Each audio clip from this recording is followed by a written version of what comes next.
Hey, what's going on? It's your Wednesday episode of Locked On Raptors. And on today's show, we have a feel good loss to talk about. The Raptors falling 99-95 to the Phoenix Suns last night. The first time in a while they've taken on a fully or close to fully healthy opponent, and a very challenging one at that in the case of the Phoenix Suns. And I'm joined today by Joseph Casciaro from The Score and Pound the Rock to sort through it all. What does this tell us about a team that we've been sort of waiting to learn something real about against a real opponent? And we'll dig into all sorts of different things. We're also going to talk about the big three: the Pascal, Siakam, OG Anunoby, Fred VanVleet triumvirate that combined for 68 of the Raptors' 95 points last night. Just how real are they? Just how well do they stack up with the rest of the big threes in the Eastern Conference? We will get into all of that on today's show, in addition to handing out a very special due to the game. That's all coming up on today's Locked On Raptors.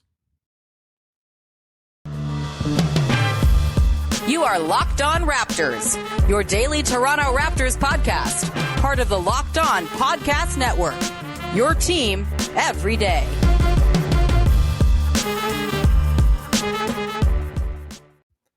Hey, what's going on? Welcome to episode number 1095 of Locked On Raptors for Wednesday, January the 12th. I'm your host, Sean Woodley of RaptorsHQ.com. You can find me on Twitter as always at WoodleySean. You can find the show at Locked On Raptors. And you can follow, subscribe to, rate, review the podcast on all your favorite podcast apps for the low, low price of On the House. So be sure to go and do that, and go to the YouTube page and support over there. Really big week on YouTube. Thanks to everyone who's tuned in. Thanks to all the people who are commenting and chatting about the trade ideas I proposed yesterday. Lots of Terrence Ross support, which really speaks to my sensibilities. So thank you to those of you who have been taking part and supporting the YouTube page. It's wonderful. And as always, a thank you for making us your first listen of the day. Today's episode is brought to you by Prize Picks. Check out prizepicks.com. Use the promo code NBA or go to your app store and download the app today. Prize Picks is daily fantasy made easy. More on them in a little bit. All right, let's dig into it. The Raptors lose 99-95 last night. A bit of a heartbreaker at the end, but overall a very, very encouraging 48 minutes of basketball for your Toronto Raptors. And joining me to dig into it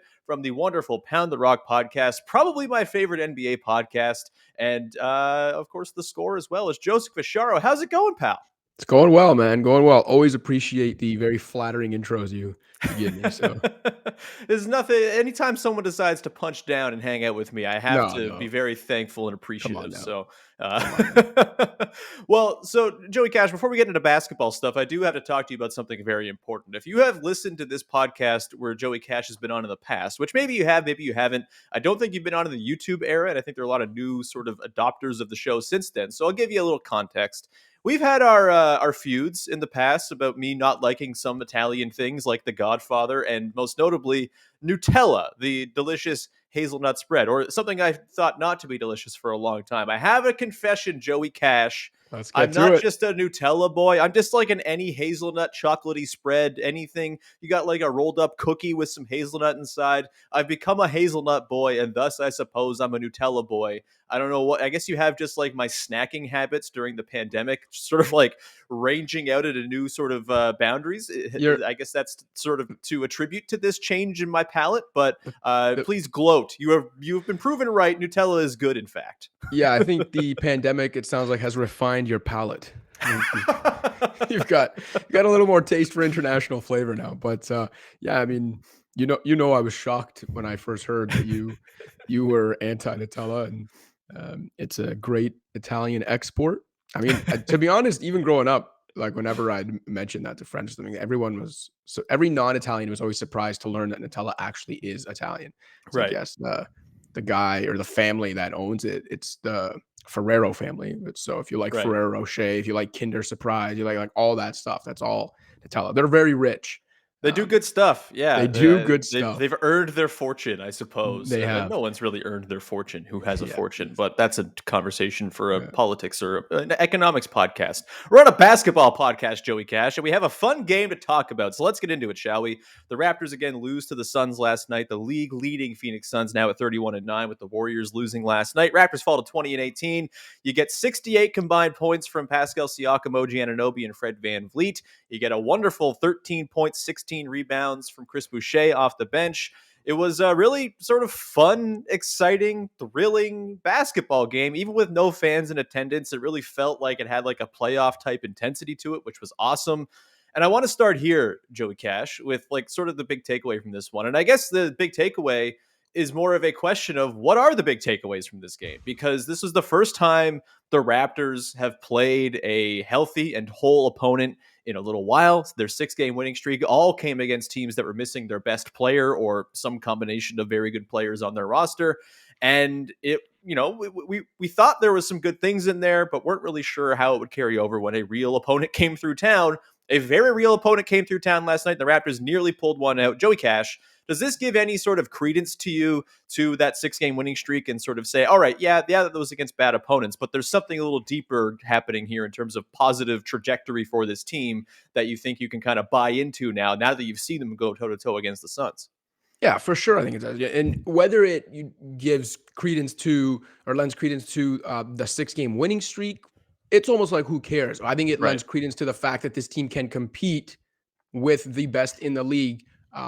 Beat them, probably not, especially in a playoff setting, but compete with them on a night-to-night basis, yes. And I think it's important for people to remember as well, this was only the 8th game this season that Pascal Siakam, OG Anunoby, and Fred VanVleet played together. Yeah. They're now 6-2 in those 8 games. Again, yes, a lot of those wins did come during this last winning streak when these teams were depleted, but you can only play and beat who's in front of you.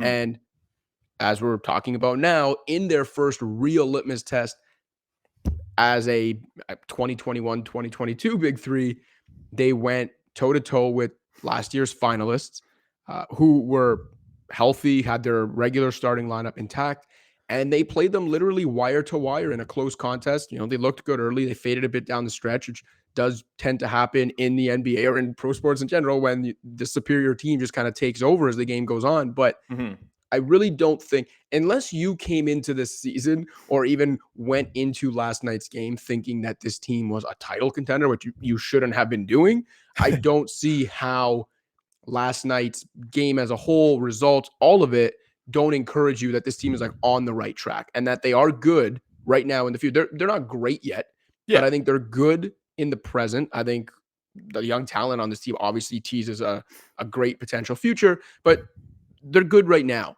And they can compete right now on a night-to-night basis when they're healthy. When they've got those 3 guys in the lineup, VanVleet, Siakam, and Anunoby, they should be competing on a night-to-night basis. I don't care who is on the other end of the court. Totally. And I think you could argue that had they had Gary Trent Jr. and Scotty Barnes available, that's probably an easy win considering how they played overall. And, just like the life that Gary Trent Jr. breathes into the offense, man, they're missing that big time right now because Yuta Watanabe, I love Yuta, but the last couple of games have been super rough. Or I guess this was his first game back in a little while. He just could not knock anything down within that starting 5. Obviously you expect he'll kind of round back into form as he gets back into the swing of things after being out with COVID for a week. But like that was a really, really rough state of affairs in that starting 5. It really, this game was wild because it was essentially 3 guys being given the green light to do things on offense, and then the rest of the team was just like designated the rebound crew, and it ended up being like kind of a workable formula. Obviously not going to be enough against a team like the Suns, and I mean, you get into a game where it's that close late, you kind of open yourself up to getting owned by Chris Paul mid-range shots, which is what happened, and like that's just what he does. But dude, overall, Chris Paul, I tweeted it last night too towards the end of the game, but like Chris Paul gets to the middle of the floor, gets to his mid-range shot, gets to floater range and gets his shot off, like honestly, just start jogging back the other way. Yeah. Because that thing's going down. Like, yeah, it was rough, man. But like, I guess the thing I was most encouraged about in this game and sort of my biggest takeaway is that, like, there's been this sort of talk about the Raptors defense and how good is it actually, and it's really struggling. They're around 20th in the league. It's weird because it feels like they've had some good performances lately, and it's just not budged them at all in the overall like defensive standings. And I think like eye test wise, they're looking a lot better than that. Last night, they were incredible. Hold the Suns to 99 points, hold the Suns to, 40% shooting and 21%. Oh no, that was the Raptors splits. That was so bad. 47% shooting, 34% from 3. I thought they were really, really fantastic in terms of the discipline in their rotations. They were really on point in a way that when the Raptors are humming along, they always are.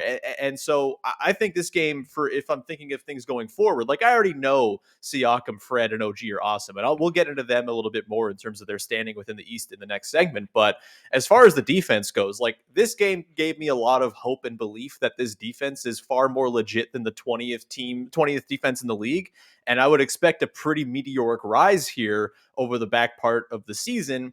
Is it too much to expect them to climb up into the sort of range of the top 10? Or do you think the talent and, hopefully the reps that are to come for this team still are enough to push them up the standings pretty significantly here?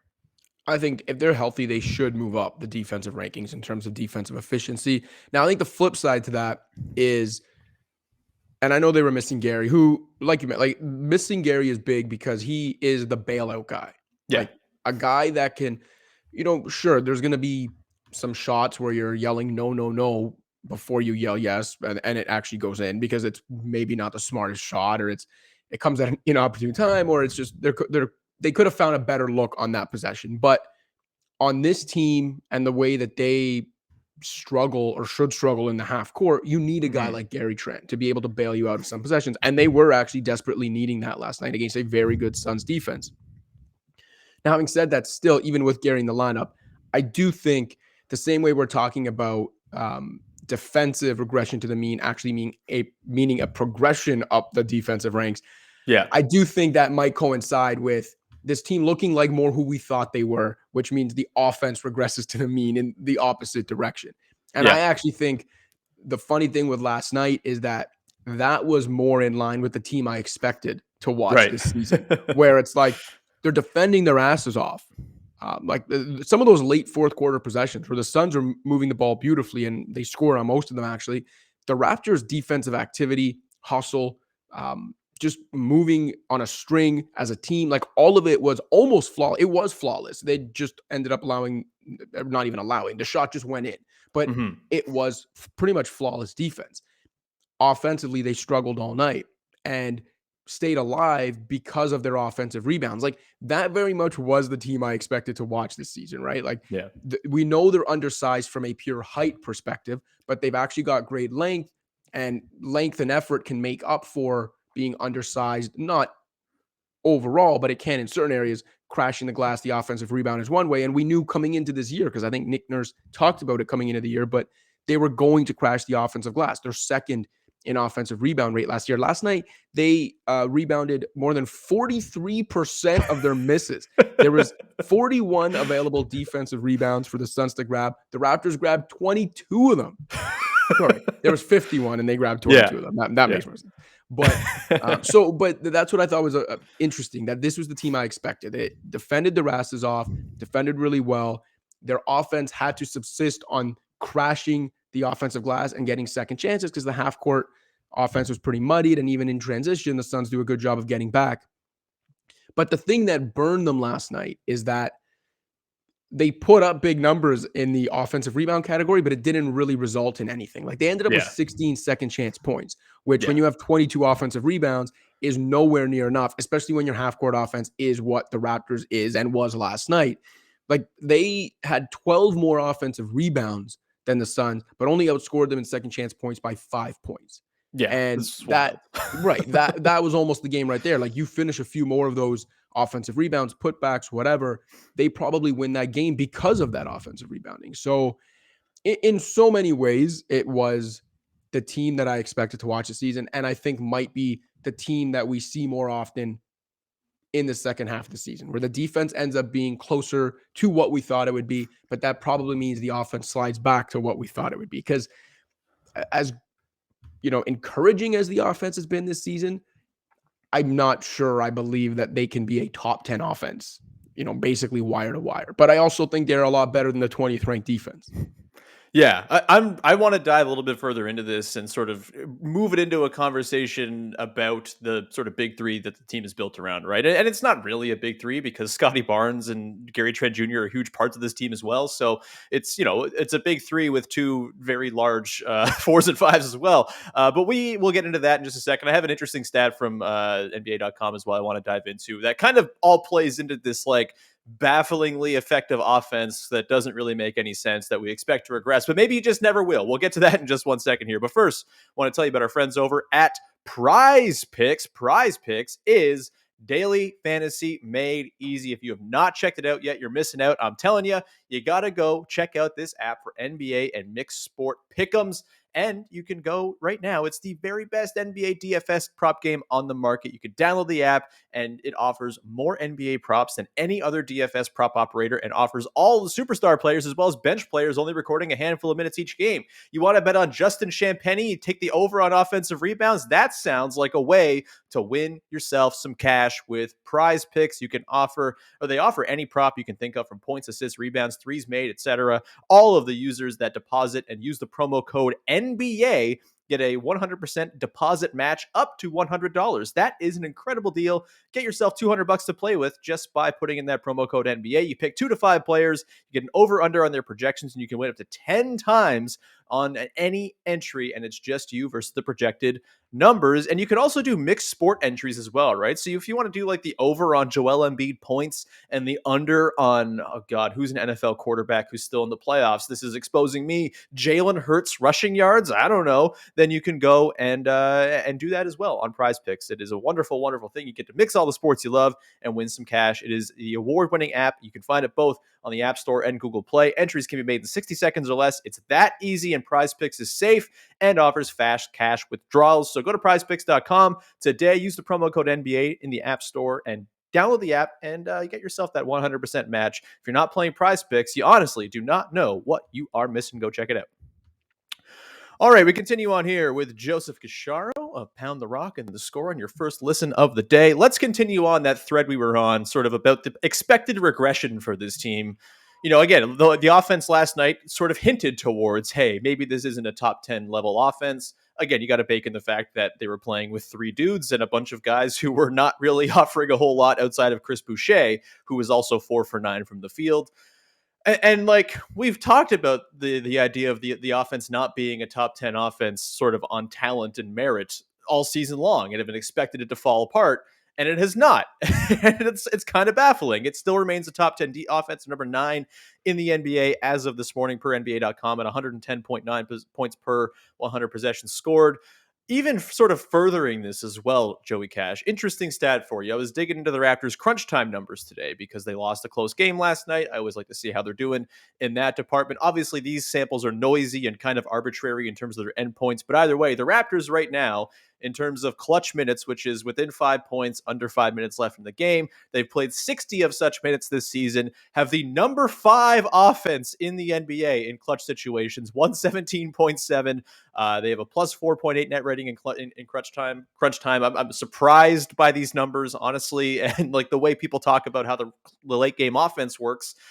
You would think that they were like the worst offensive team in the world, but they're not. They also have some weird numbers kind of buoying this. They currently have a 47.9 effective field goal percentage in crunch time. That is the 18th best figure in the league, nowhere near the other teams in the top 10 in terms of crunch time offense. And their offensive rebounding rate in crunch time. Let me ask you this, Joey Cash. Over under, I'm not even going to give you, just guess the number. What do you think the Raptors' crunch time offensive rebounding rate is, factoring in that last night is probably going to juice those numbers up a little bit? Yeah, and the fact that you just told me they have the 5th most efficient crunch time offense despite having a 47.9 effective field goal percentage. I'm going to say that their offensive rebound rate is probably like 55 or something insane. It is 51.3, 10 percentage points higher than the Memphis Grizzlies in crunch time. They just, the beautiful, this was a thing last night. There was a stretch after Pascal Siakam picked up his 5th foul. They burned like a minute of clock just picking up a whole bunch of offensive rebounds and just kicking it back out and missing and kicking it back out. Beautiful, beautiful run out the clock game plan there for the Raptors. I'm sure it was all very intentional. But, this kind of leads me into a question I want to pose to you, kind of about that OG Siakam Fred trio, Joey Cash. Like, they should not be as good as they are offensively, but they keep performing at a pretty high level, and it's been even more sort of amplified since everyone got back. You had Fred VanVleet working in a more sort of healthy for the offense position, off the ball, doing the jitterbug thing, flying around, relocating. hitting off ball, catch and shoot threes. You got Pascal Siakam carving apart defenses, diving into them, plunging in, kicking out, finding big, scoring on his own. Like, the sort of ecosystem for the offense seems a lot healthier now that they have these guys available. Are we kind of maybe underrating the possibility that these three guys can sort of uphold a very good offense just on their own, basically? Like, is that a possibility here that, yes, all the other stuff is noisy and suggests that there should be a drop off, but maybe those three guys are just really good? I mean, for sure they are. I would hope no one's doubting that. I guess the answer depends on what you define as really good, or like, Sure. do I think you can have a solid, good, sustainable offense with those three guys? Yes. Do I think you can have an elite offense, like top 5 type offense, if those three guys are your 1, 2, and 3 in the offensive pecking order? Probably not. Mm-hmm. But you don't need a top 5 offense to contend. If you have a top 10 defense and if you have a top 10 offense and a great defense, as this team really should, then you can be a really good team. So, whatever their ceiling is offensively with these three guys, I still think if the team is built adequately around them, and I think they are on the right track there, I think they can still be a really good team regardless of, whether they end up proving capable of carrying a 4th ranked offense or a 9th ranked one, because I think this team can be built in ways that can kind of work around that. Yeah, that makes sense. Like, it's weird because, like, I don't think they're a championship core by any means. Like, I think, maybe in time the sort of development takes place. There's more from OG, there's more from Siakam, and he expands more all this stuff. Fred continues to shoot like freaking Steph Curry. And maybe it just kind of happens where, all of a sudden this team feels like they can kind of punch with the heavy hitters. I don't think they're quite there yet. Probably won't ever get there. But, like, this is a really good trio. And I think last night was a really great proof of concept, stealing a take from our pal Assad Alvi over there. Like, it was a real proof of concept win or game for those three guys. And I guess my question to you, Joe Cash, is like, where do those three guys slot in for you as far as like the three pillars of a franchise? You go around the league, you compare them. It's tough to compare to 30 teams on a podcast like this, but like within the Eastern Conference, for example, I think you'd obviously take like the Bucks trio, the Nets trio, the Heat, big three guys as well over them. But like after that, I mean, probably the Bulls too. But do you think it's like reasonable to kind of slot them in as like the 5th best top 3 in the Eastern Conference right now? Like, it does that, like, this feels like kind of modest praise, I suppose, but like I feel like there was this thought about this trio, this team coming into the year that, maybe they'll sort of fight around for the play. And like, no, these three guys are just really good and could potentially carry a team to pretty good things, even if it's not championship level contention. Like, there's a lot to really like about the way these three guys sort of gel with one another. And obviously their defensive prowess across the board is maybe the best. Like, they might be the best 1, 2, 3 defensive trio in the Eastern Conference right now. Like, it's a really, really impressive group. What say you to like where they kind of slot in terms of the pecking order of big threes in the Eastern Conference right now? I mean, if you made the comment there about the defensive trio, I think if you talk just defensive upside in a trio, they can go toe to toe with literally any big 3 in the league defensively. Yeah. Overall, I think you got it right. I think they're the 5th best big 3, if you want to call them that, in the East. Brooklyn, obviously, Miami, Milwaukee, and in no particular order, obviously, and then Chicago. Like, I think some people might debate that Chicago selection, but you look at what they're doing this year, you got to give them the respect. It's their first year, the 3 of them together, DeRozan, Levine, and Vucevic, and they're number 1 in the East right now, and have a lot of underlying metrics that indicate they're closer to real contender than they are to pretender. So I'll give them their respect. I can't say the Raptors big 3 is better than them, but after those 4, who in the East has a better top 3? Like, Philly obviously has the best, has a better player among their big 3 than any of the. And he's Raptors as large as 3, is like some combinations of 3 humans. Yeah. But, Tobias Harris and Seth Curry right now, because Ben Simmons isn't there. Like, I don't think they're helping him tip the scales against that Raptors top 3. And then you keep going down the list and it's like, maybe the Cavs guys. Yeah, the Cavs. I think the Cavs could have, if you're a Cavs fan right now, I think the argument would be like the upside or the future of their big 3. If you want to say Garland, Mobley, and Allen, or because I don't think they'd include Sexton at this point. Then I could have that argument with them. But if you're telling me like right now that trio is better than the VanVleet, Siakam, Anunoby trio, I don't think that would be correct. I don't think it is. Boston, like if you're going only top twos, big twos, I think Boston would have a case to be ahead of the Raptors' best two. But you bring it to a third guy, and it's like, who's their third guy? Dennis Schroeder? I don't know. Like it's I think fifth is probably where the sweet spot is for this Raptors trio. You say that about Boston. I'm just going to say Pascal Siakam has been better than both Jason Tatum and Jaylen Brown this season. I would rather the version of Pascal Siakam we're seeing is a better overall basketball player for a healthy basketball team to thrive and survive than what you're seeing from Tatum and Brown right now. And I think Siakam should be an all-star ahead of Tatum. Cool, 25 points a game. Maybe not have a meltdown in your locker room every 2 weeks. I don't know. Maybe pass the ball once. I don't know. It's actually pretty delightful to watch the chaos that is ensuing in Boston.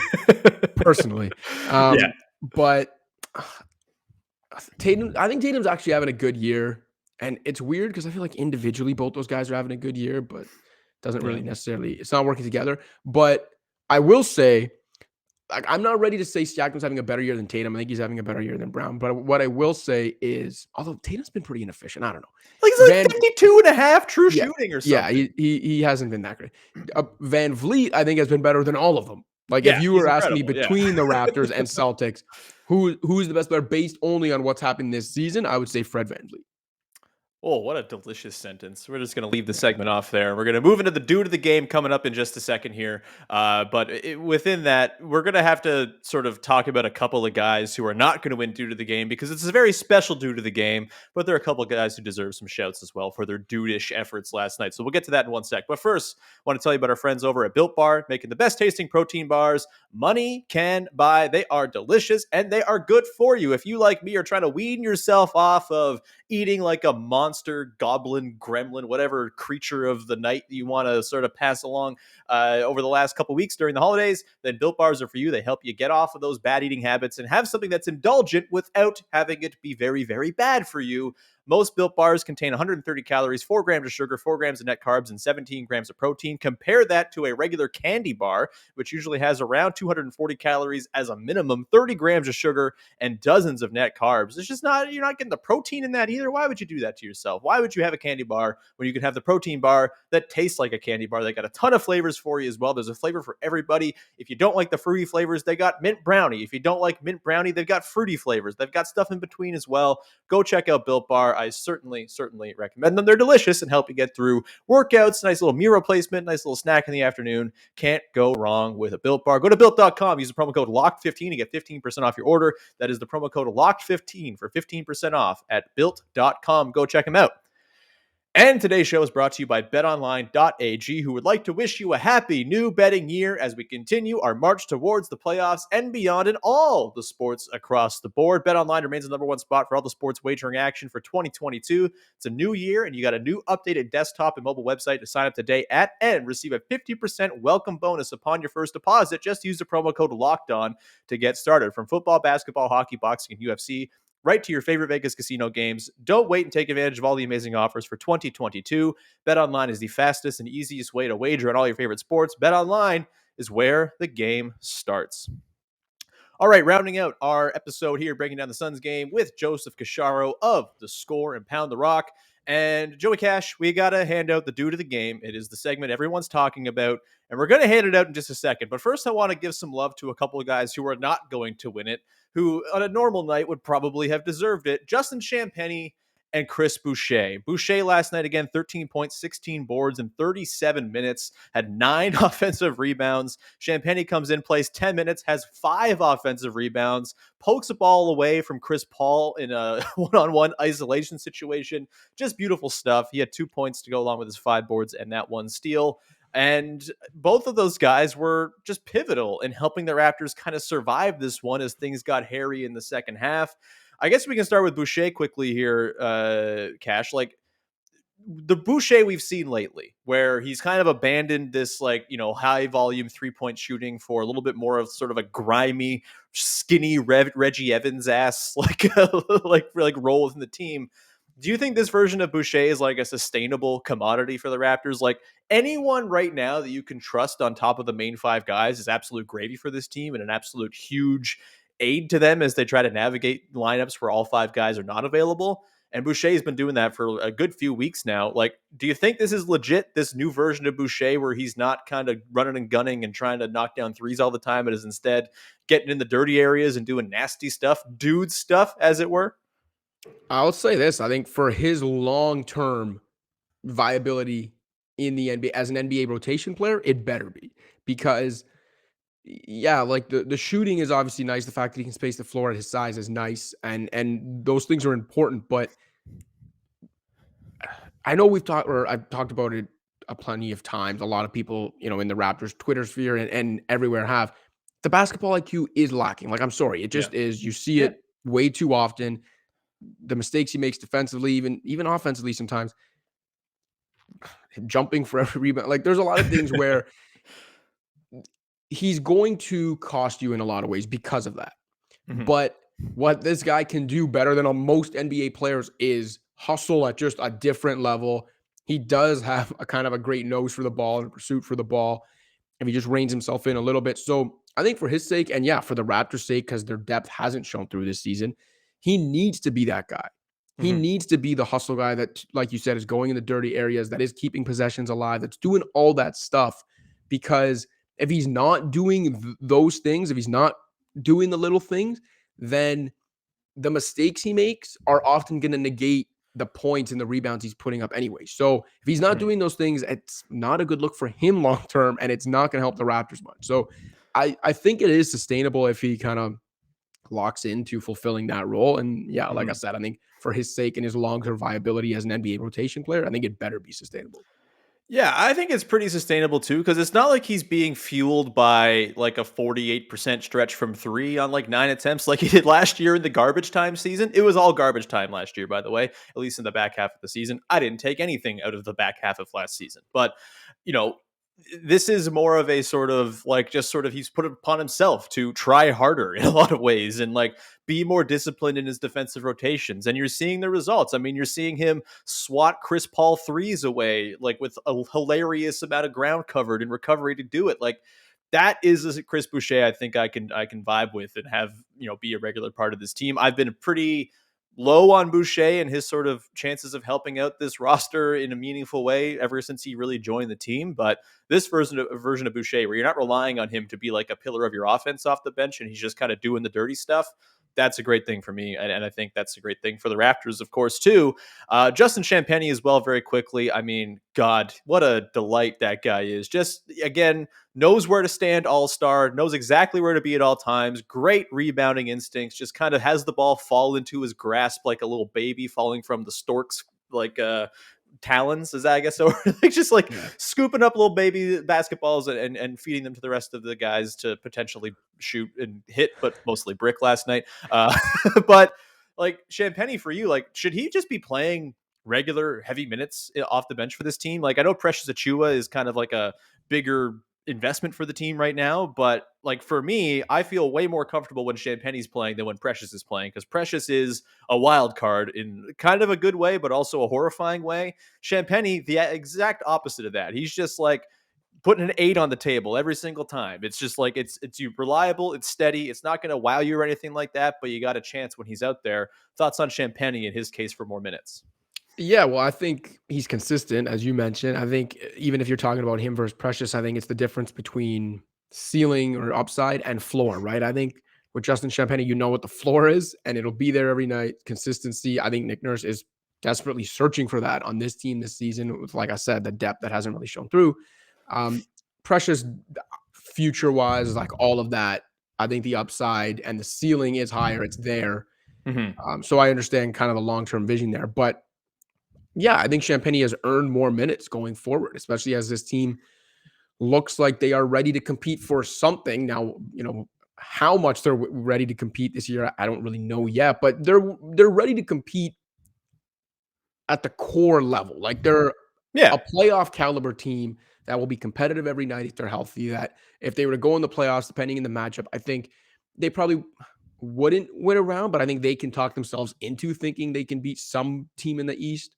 Sure. And so I think if you want to fulfill that promise this year, you probably want to go with the guy that does give you the higher floor every night, and you know what you're expecting from him every night.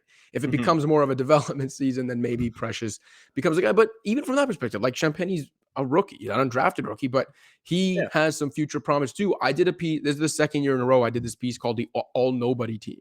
And what I do is I look at like the first quarter of the season, and I look for guys around the league that were undrafted and came into this year playing less than 500 minutes. So it could be an undrafted rookie, but it could be a guy that was draft eligible 8 years ago that, Sure. for whatever reason is only really getting minutes now. And I try to pick guys like that through what I've seen through the first quarter of the season. Last year I did it, and Watanabe made that all NBA All Nobody team. This year I did it, and Champagnie made the team for me, because I do think from what I'm seeing from him, like this guy could be a consistent rotation player going forward. And again, I think if you're looking for a guy that brings some consistency right now, and that you know what you're going to get, which Nurse cannot say for most of the reserves on this team, then yeah, I think you should be getting more minutes. That's not fair to Svi High. Like, you're going to get some bricks when you put that guy out there. Come on now. You're getting maximum chaos with that guy. Start Oh calling my him a God. Joker. Yeah, it's pretty wild Lives for stuff. anarchy. Anyway, we got to get to the actual dude of the game here to wrap up the show. We're running a little bit long, but that's okay because it was a very fun and fulsome game to dig into. But the dude of the game, again, the guy who really kind of did some under the radar stuff to really help the Raptors' cause in a given game for last night is, of course, the Raptor. Just a glorious performance for the Raptors mascot last night, skulking around in the giant inflatable costume for like a good chunk of the third quarter, just menacing, staring down as though he were a sort of malevolent or benevolent Godzilla, I suppose. Not like knocking buildings down, just kind of standing there like, I could mess you up if I tried. And then, of course, at the end of the game, the dust up with Devin Booker, who got upset at the only fan in the building for trying to distract him, gets put in the corner. I don't think he should have gone to the corner. There's no rule suggesting that the mascot has to move. I think he kind of, he ceded to power a little bit too much there. But overall thoughts on the joy that the Raptor brought to the game last night. It seemed like if you were in the building, it really was one of the most fun things to watch, while there was a very fun basketball game actually playing out on the floor. Yeah, I do think it's hilarious. And I genuinely believe that it's probably so disorienting to be in an empty arena now that every other arena is full. It's not like they're all empty arenas. So it's probably so disorienting in a way that I genuinely believe, like, in Devin Booker's mind, he almost saw it as like no fans in attendance means like the mascot shouldn't be doing mascot things. Like the way he reacted. If there are no thunder sticks, the mascot's not allowed to be involved. Yeah. Right. And the way he reacted to, I think the Raptor, literally what they say, he was just like kind of raising his arms right at the moment Booker was going to shoot, trying to throw him off. There's an angle where it's seen. He's just doing this. Like, yeah, it's nothing he's trying crazy. to throw him off It's his not like free he's throw. mooning or anything like that. Right.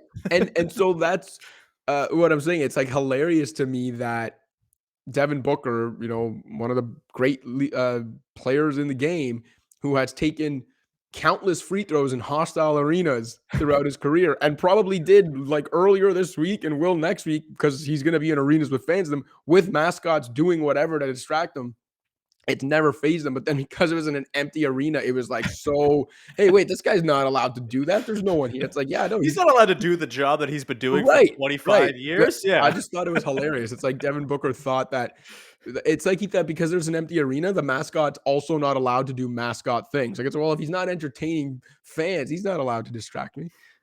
So anyway, I thought it was hilarious. And to your point, the Raptors should have just stayed there and kept doing it. Now, it looked like the ref might have told him to, which I also don't understand, because it's like, that's an abuse of power on the ref side of things. He's being a sports cop. We don't like that. Yeah. So I definitely was entertained by that, by the most innocent of gestures. Like, I'm not trying to take praise away from the Raptor, but I don't even think he did anything that special. He just, he did what mascots usually do.